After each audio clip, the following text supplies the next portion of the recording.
Let's make a quilt for Christmas or a wall hanging. It depends what you fancy. I'm going to make this quilt, but you don't need the fabrics that I got. I don't even know if this one is available anymore. I got this, it was somebody else's, so it's pre-loved, not used, just pre-loved. But I'm sure if you go on eBay, you'll find something that you love for the centre of your quilt. Because this quilt has got a big picture in the centre, or if you had a big block in the centre, it's counted as a medallion quilt. And what I'm going to do is I'm going to keep this as the medallion and then build borders, one after the other, and it'll get bigger and bigger that way. Instead of piecing up big blocks and sewing blocks together, you start in the middle and you work out. The medallion in the middle doesn't have to be this big. You can just use a little small 4x4 or 3x3 square, whatever. The principle is you start with something in the middle called the medallion and out you go with borders. Now I've been looking at this and I've been trying to figure out what fabrics will look best. So I thought, well, we'll go through my thought process while making this video. Thought it might be more interesting that way. So these are the fabrics I pulled out. Let's move him there. These are the fabrics I pulled out to see what they would look like. One thing I did think, I'll just show you this first of all. I wondered whether, I don't know if it's a good idea or not, to cut a bit of this fur and just give him a furry tail. I just fancied that idea. So I may do that just as a bit of fun. I'll see how that goes. But then my decision was colouring. This is cream, it's not white. So I don't think any of my white fabrics, did I leave one in here? Yes, this one. I've got one fabric that's white and I think it's going to just make this look dirty. So I'm not going to use any fabrics with a white background. I think that's a no-no. The next stage for my first border, I thought I could use this brown spot. Ideally, it would have been the same colour as this, but I don't want to buy any new fabric for this project. I'm trying to use up the fabrics I got because it's just so easy to keep buying and buying and buying, and then you end up never using things. So I'm going to try and be more determined. It's not to say I'm not going to buy when I see a bargain, but I am going to do my best. So I thought if I put 1.5 inch border around in this brown spot, just to get the basis of it started.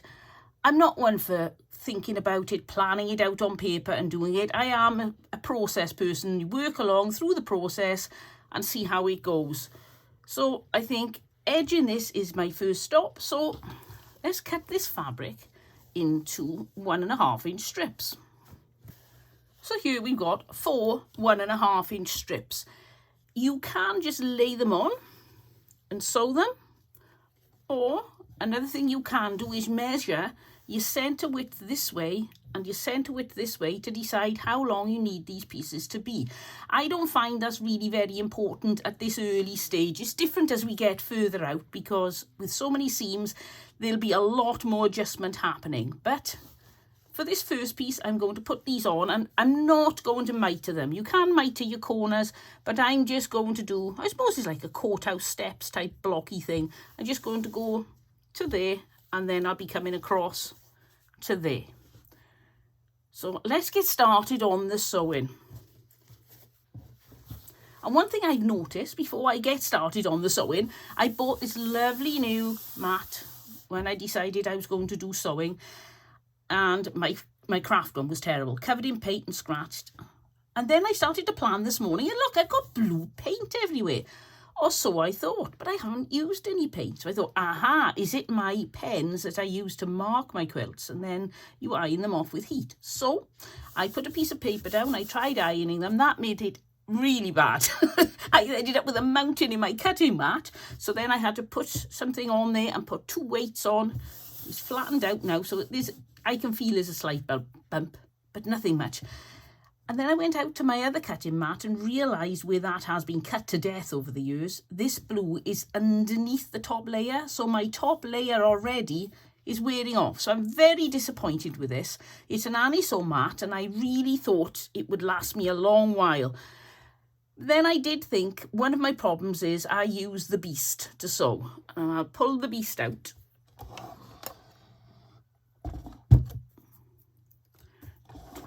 And this is the beast, and it's metal. Brilliant, it'll sew through anything, but it's metal, it's scratching the surface of my cutting mat. And I don't know if you can tell by the thud when I put it down, it is very heavy and I have been sliding it. So really it's my fault. So I can't blame Annie, so I can blame the fact that it's not designed for very heavy metal use, but I'm not surprised there. So if I move that back out of the way there, oh, I'll have really strong muscles where I keep lifting my machine now. So I'm going to get this, and I'm not going to pin it. I know I'm going to fly by the seat of my pants. So I'm going to go up here. But you can see there's a selvage there. I'm not going to cut that selvage off at the moment. I'm just going to ignore it. And then I'm going to line this up and make a 1/4 inch seam right the way down here. And I'll do these two sides, and then I'll do the top and bottom.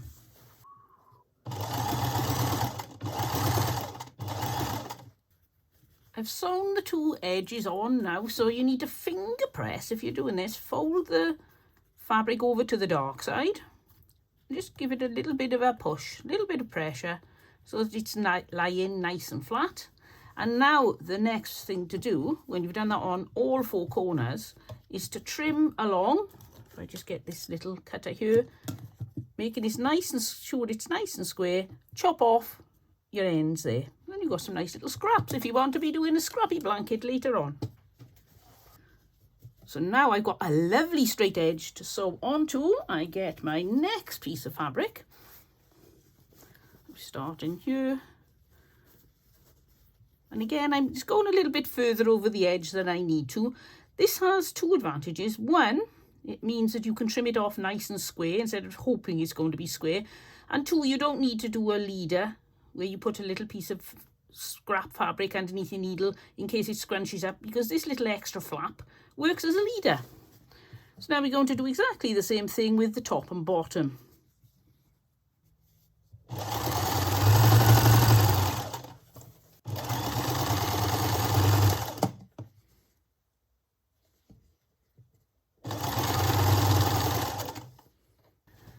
Again, use your fingers and press your seam to the dark side, which isn't so easy to tell here, but it's going to the dark side all the way down. So do that in all 4 corners and then trim. So this is the stage I've got to now, and I think it looks so much better and so much complete already for just having this border around. And if you wanted to, if you made something this size, you can stop, turn it into a wall hanging. If you're using something a bit thinner, you could even use it as a table runner. But I'm going to keep going. So out of my tub again, so we've used some of that. Now, my next layer I'm a little bit puzzled about. I've got this, which I thought, look for my big piece here. I thought this would coordinate with the wreath around the deer's neck. Now you can see here, the reindeer. You can see here, this is, I've never seen a batik with a Christmas pattern before, so I thought this might brighten it up if I use this. So let's just have a look. I'm really not sure which way to go on this. Certainly haven't made up my mind. So we put that there, and we'll put the head. It's difficult to show you everything on my desktop, but I'll show you there. So I thought I could do something like that. Oh, if I put it to see if it works that way better. Put it there. Which would tie in with the wreath around his neck, or her neck, whichever. Either that, or I could go for something a little more subtle and keep it in the subdued colour range. I would do that if it wasn't for the fact I love that batik and I thought it would look good. I think putting it in that, I don't know, it doesn't suit the fact that you've got this bit of brightness around here. For the next layer, I could go light again, because it's always nice to have like light, dark, or completely different colours. So I could put, let's have a look in my tab. You can see here what I'm looking through. I've got this, but that's a bit yellow, I think. I'll leave that out of the tab. I've got this. Most things are a bit yellow. This is a really subtle cream, so it's difficult to match up. I've got some calico, but even that is a different colour. So no, I think to get further away from this creamy colour so that you won't notice the difference so much, I think I'm going to go for this. Now it's crazy, I know, but hey, what's a bit of craziness between friends? So now the decision comes again, do I use another small border? Do I use an even smaller border?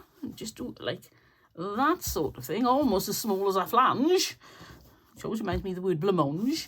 Or should I do a wider one? Now, I'm thinking wider. Because this is so lovely, I've not got a lot of it. So I can't do an extremely wide border, I don't think.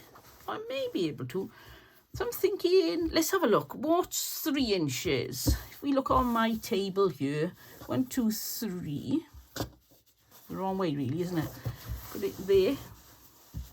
And then put this on. That's very difficult, isn't it? I'm in my own way now. It's 3 inches. 3 inches is there, so it's going to be about there. Or should I do 4 inches?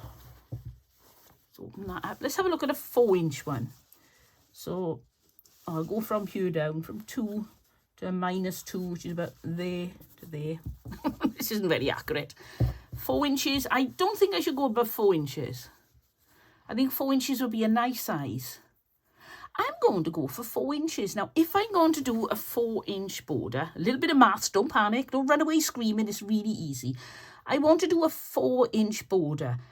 But I'm going to be, when I sew it, I'm going to lose a 1/4 inch on that side when I sew it on there. And then when I sew something on the other side, I'm going to lose another 1/4 inch, which is 1/2 inch in total. So dead easy, add 1/2 inch. So if I was going to make a 3-inch border, I'd measure 3.5 inches of fabric, 4-inch border, 4.5 inches of fabric. And if you want to be ridiculous, if I was doing a 24-inch border, I do 24.5 inch border. So it's 24.5 inch cut. So it's just add 1/2 inch on and you're done. It's that simple. Right, so I'm going to go and cut this now and then we'll make a move. Oh, another decision would be, should I put some little cornerstones in here? What have I got here that's small? Nothing really. I'll just, as an example, I've got this bit of pink here. I know I'm not going to use pink. Should I put something on each corner there to break it up? Or should I just go all the way round again? I may even, here's a thought, what do you think of this? If I get, I know it's too big, fold that there. If I put one of those browns as the cornerstone, no, I think I'm going to not bother with cornerstones. I'll do that at the next layer. So now I'm going to use this, cut it into 4.5 inch strips, and I'll be back. So here we've got some 4.5 inch strips. Batik doesn't have a strict front and back, but you can usually tell. If you accidentally put it the wrong way, it wouldn't be the end of the world. But if I get the front and the back to show you, especially on something like this, you can definitely tell the difference. It's more blurry on the back. So I'm going to make sure I get the right sides facing, and I'm just going to add the border in exactly the same way as I did last time. I'm also going to, in exactly the same way, do the sides and then the top. So you've got this same effect going rather than have it now suddenly with the join coming up there. I just like the joins all being on the same side. I don't know why. I just like it that way.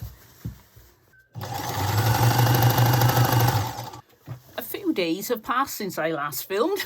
I've made a bit of progress. I've got the outer edge or the next border on of this fabric and I love it. I love the way it really brings out the colours of this little wreath around the reindeer's neck. I've been trying to figure out what I'm going to do next. Now, I like the idea of putting lots of like small 4 patches around or half square triangles, something a bit fancy. But when I put them by this quilt, it just didn't look right. I think this needs a little bit of simplicity because the reindeer is the star.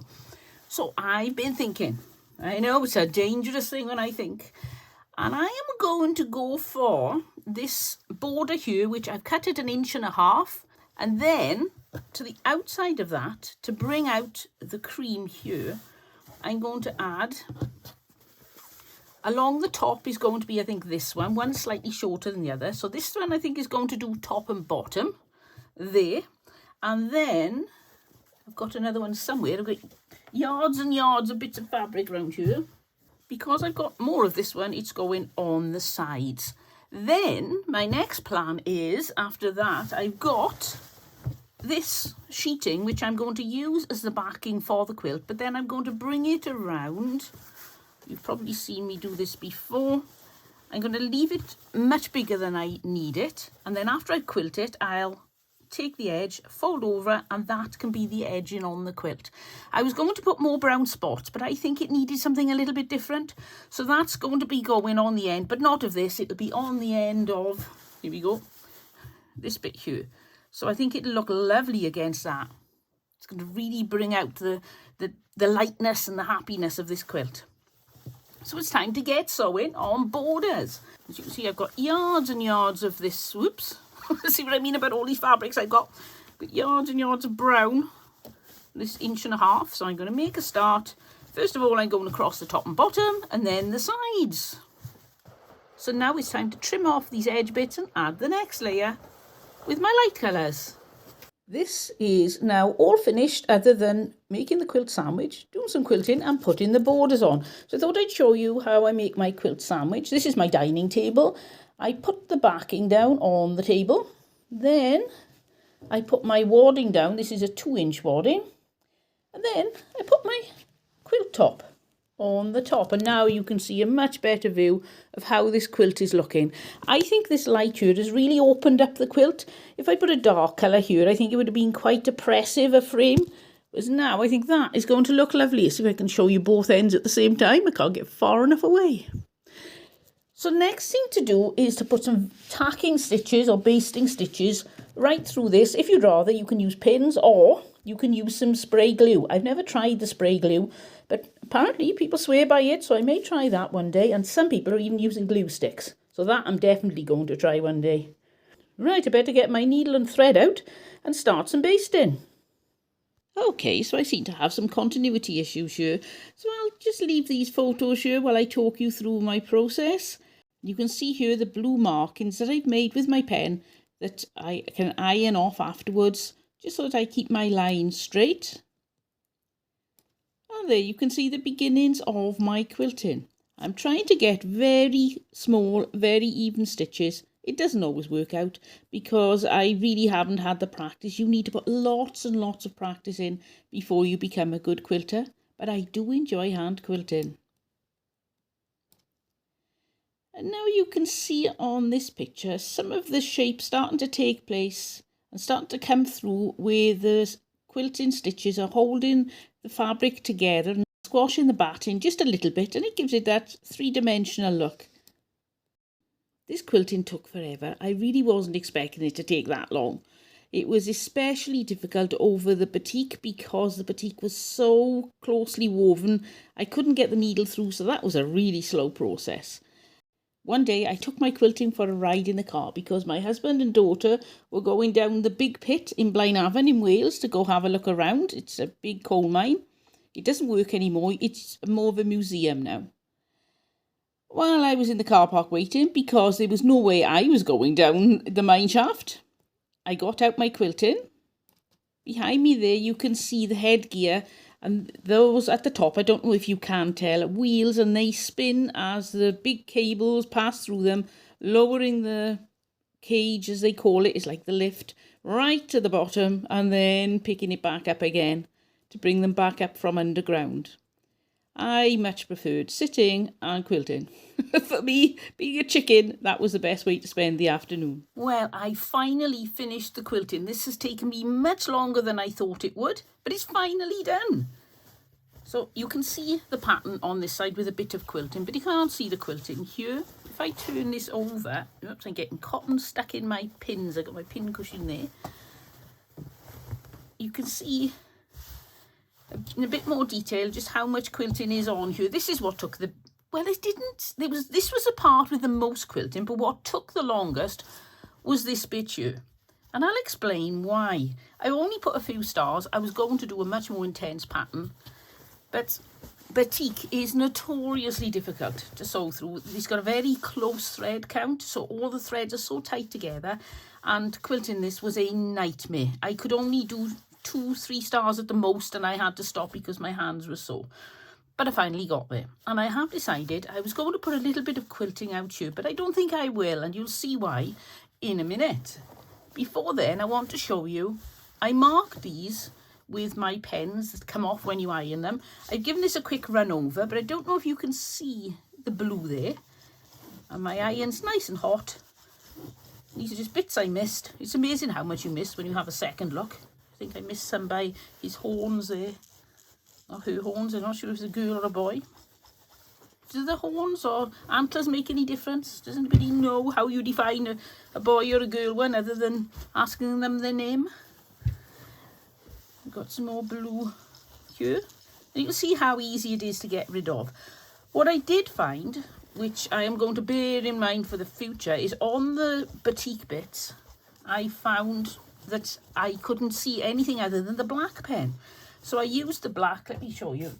I've got bags of them here. They're just these things. I get them from Temu. I used the black and it was really, really dark. I thought, oh no, this isn't going to come out. It's so thick. And within minutes it dried to virtually nothing. So I had to go over them again, and I still had an awful lot of trouble trying to see them, see the lines to sew over. So the black, for some reason, is very weird. And I didn't need that on the difficult to sew batik anyway. It was driving me bananas. But what I have noticed is, like, I marked this one because it was the central star, so I could work from there. I've missed a bit there. It's very difficult to see where you missed. And also, I don't think this black is coming off as well as it could. I'm sure I can still see little bits. Fortunately, it's such a busy pattern that I don't know if you can see any bits there.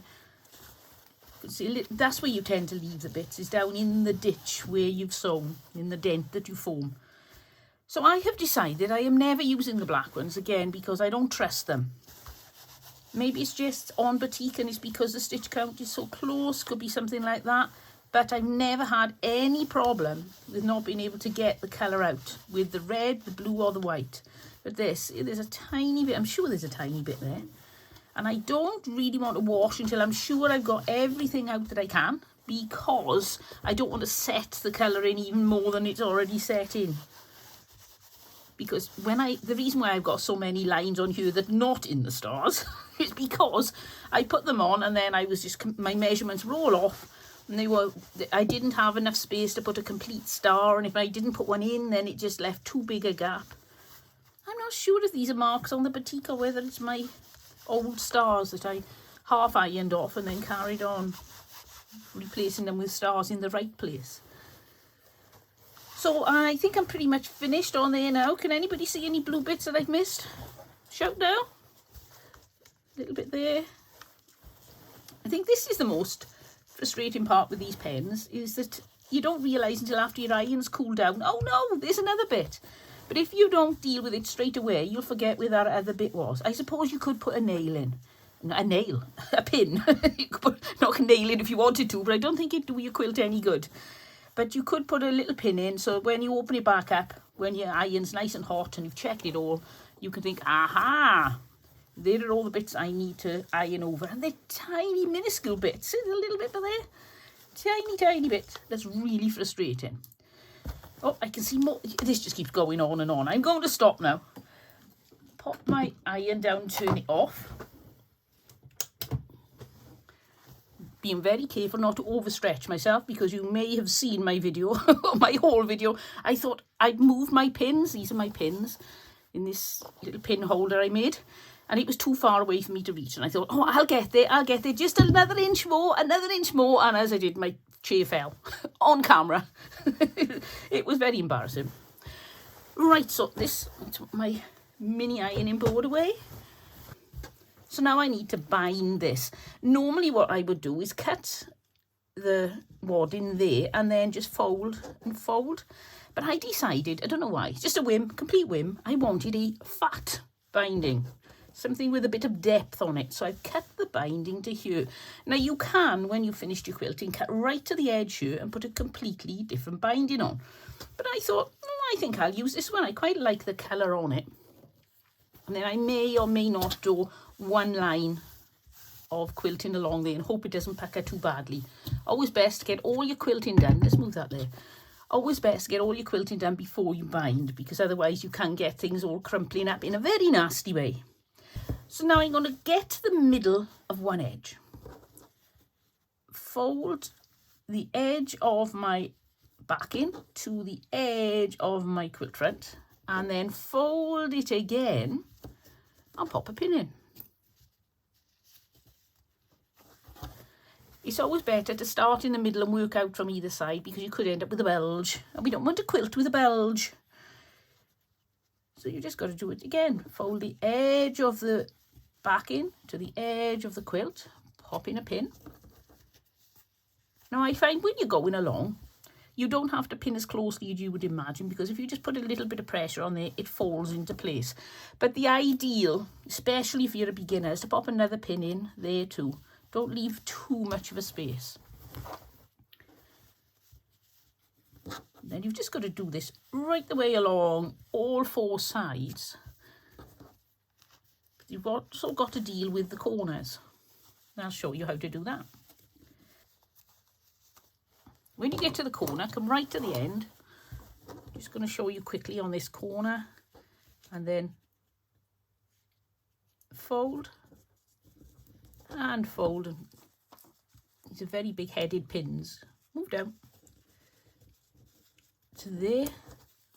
Okay, so I should have used a smaller head pin. It was hidden under the fold. And then I'm going to pin that into place, which make sure your pins are nice and sharp, because that's a lot of fabric to get through. And then carry on folding, and then join it into the fold on the other side, which may or may not have been ready. I've done that little bit, so what I would do now is move to the centre, use my scissors, I'd move to the centre, fold and fold, pin, and then just ease it all in as you're going. So the next job is to pin the whole lot of the binding into place. Now I'm all pinned, I'm ready to slip stitch the binding onto the actual quilt. Now you may notice here this has come open. It's not a problem. If you want to pin it, that's fine. I quite understand. When I was a beginner, I used to pin things to death. But now when I'm working along with my sewing, I'll be coming this way, I think. Yes, so I'm going to the pin heads. Then you can either give it a pull, and if it doesn't pop under, pop it under, give it a pull, because you'll be coming along like this, sewing away, and if something's out of line, like a corner, you may think, oh, that's not quite right. What am I doing? Moving my scissors. If it's not quite right, when you get to this point, you'll be able to jiggle it about a little bit. You can always fudge things when you're hand sewing. So now I need to find a good colour to stitch this down. I think I'm going to go with the colour of the binding rather than white. I think it's going to be the best way to do it. So looking at my cottons, I got the choice of these three. Let's have a look at the colour on the binding. No, that's really not going to work. That's too brown. Got this one here and this one here. Let's have a look. Open this up.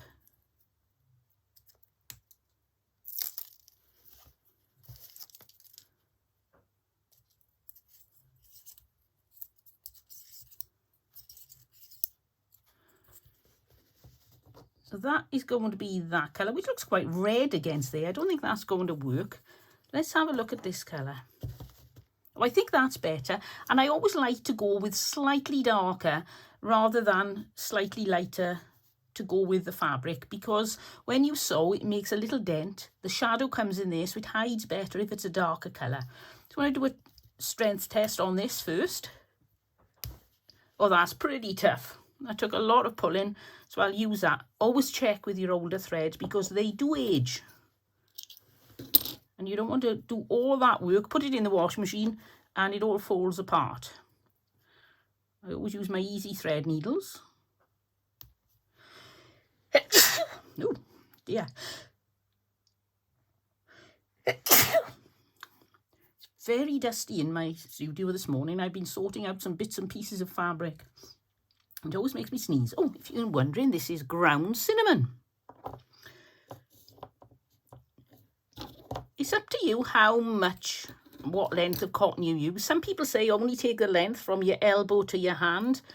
I tend to take as much as I think I can get away with before it gets so twisted that it starts to twist as you're sewing and knots itself up. I quite often get that wrong, and I end up with my last 6 inches or so knotting up terribly. So now pick somewhere to start. It really doesn't matter. I think I'm going to go in this big gap. It gives me plenty of space, And this isn't the way to do this. This is just the way I do it. You don't even have to put a knot. A lot of people don't like putting knots. Then I'm going to go in there and down to the bottom edge, like that.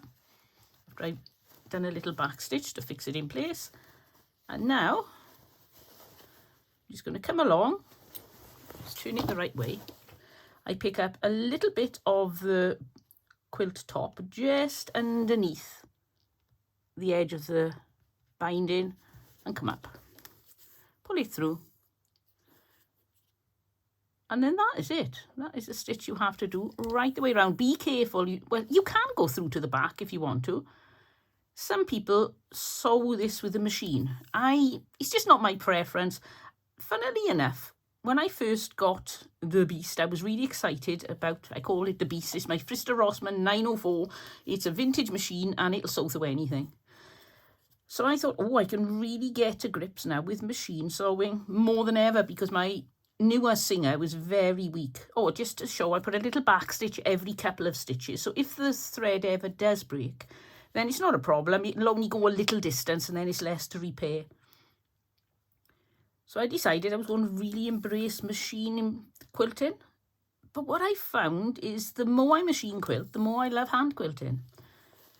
I quite like slow stitching. Do any of you do slow stitching? I love that. It really is what it says, slow stitching. Every stitch has to be done by hand and there's a decision process. But it is another one of those things I find extremely relaxing. The little thing with slow stitching, you can, if you want to make quilts, you just do one patch at a time, slow stitching it. So you can take that with you in the car or to a doctor's appointment, anything you like, on a train.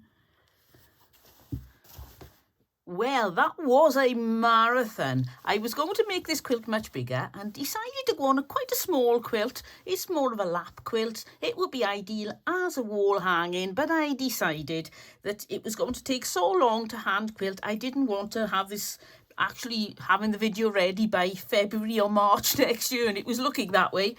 So by doing it smaller, I've managed to get this finished now. I can't even remember when I started doing this. It was a slow process. But I love it. I really thoroughly enjoyed this hand quilting. As I've said, probably several times in the video, sewing through batik is not funny by hand. It was really stiff. They are on the back. It's not as pretty as I was hoping. I did have a few little bulges and things. You can see here. Oh, look at that. I just had this out on the washing line, taking pictures of it. And it's got a little bit wet and a few grubby marks. I don't mind because it's going in the washing machine next. So you can see the back, you can see where the Reindeer is. I love this three-dimensional look you get on the back of quilting. And how come, however much you work at it, you can never get all the little threads. You can never banish them. They're always around. Sometimes I'm walking out shopping with my husband and I'm like, oops, come here. Pull a thread off him. He doesn't sew. He's never even in my sewing room, but he still manages to get threads on him. So there it is. And I am so pleased with this quilt. I love the way it's come out. I'm so glad I went with the batik. I think that's really highlighted it. And I'm really glad I went for the lighter around the outside as well. So let's have a little look what this looks like hung up on my washing line.